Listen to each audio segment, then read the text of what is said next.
सोलापूर शहर व जिल्ह्यातील गरीब, पीडित, वंचित नागरिकांच्या न्याय हक्कांसाठी शासन दरबारी न्याय मिळवून देण्याकरता अन्याय, अत्याचार, भ्रष्टाचाराच्या विरोधात वेळोवेळी निवेदन, उपोषणे, आंदोलनाच्या माध्यमातून गेल्या अनेक दिवसांपासून भ्रष्टाचार विरोधी मंच महाराष्ट्र राज्य संघटना काम करत आहे। नुकताच सोलापुरात भ्रष्टाचार विरोधी मंचच्या शहर आणि जिल्ह्याकरता अनेक पदांवर विविध पदाधिकाऱ्यांच्या नियुक्तीचा कार्यक्रम पार पडला।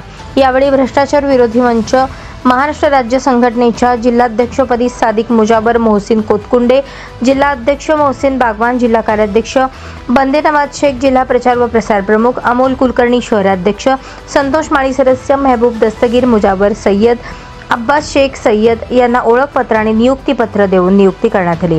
यावेळी भ्रष्टाचार विरोधी मंच महाराष्ट्र राज्याचे संस्थापक अध्यक्ष सादिक शेख, प्रदेश कार्याध्यक्ष मीर महमूद खान, मानव अधिकार संरक्षण संघटनेचे पश्चिम महाराष्ट्र सचिव अकबर शेख आदी उपस्थित होते। नमस्कार, मी सादिक शेख, संस्थापक अध्यक्ष भ्रष्टाचार विरोधी मंच महाराष्ट्र राज्य।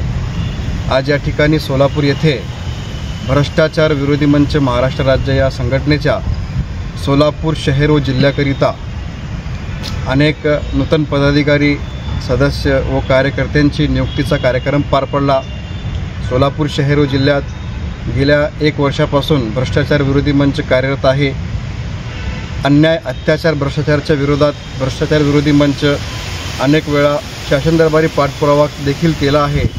येणाऱ्या काळात अशाच पद्धतीने अन्याय, अत्याचार, भ्रष्टाचाराच्या विरोधात भ्रष्टाचार विरोधी मंच या संघटनेच्या माध्यमातून आम्ही या ठिकाणी काम करणार आहे। ज्या ठिकाणी अन्याय, अत्याचार, भ्रष्टाचार होत आहे त्या ठिकाणी भ्रष्टाचार विरोधी मंचच्या वतीने शासन दरबारी वेळोवेळी निवेदन, उपोषण, आंदोलनाच्या माध्यमातून अनेक गरीब, पीडित, वंचित नागरिकांना न्याय मिळवून देण्याकरिता ही संघटनेची स्थापना करण्यात आलेली आहे। अशाच पद्धतीने आमच्या संघटनेच्या माध्यमातून अन्यायग्रस्त व गरीब, पीडित, वंचित नागरिकांना न्याय मिळवून देण्याकरिता येणाऱ्या काळात अशाच पद्धतीने काम करणार। एवढंच सांगून मी आपले 2 शब्द संपवतो। जय हिंद, जय महाराष्ट्र।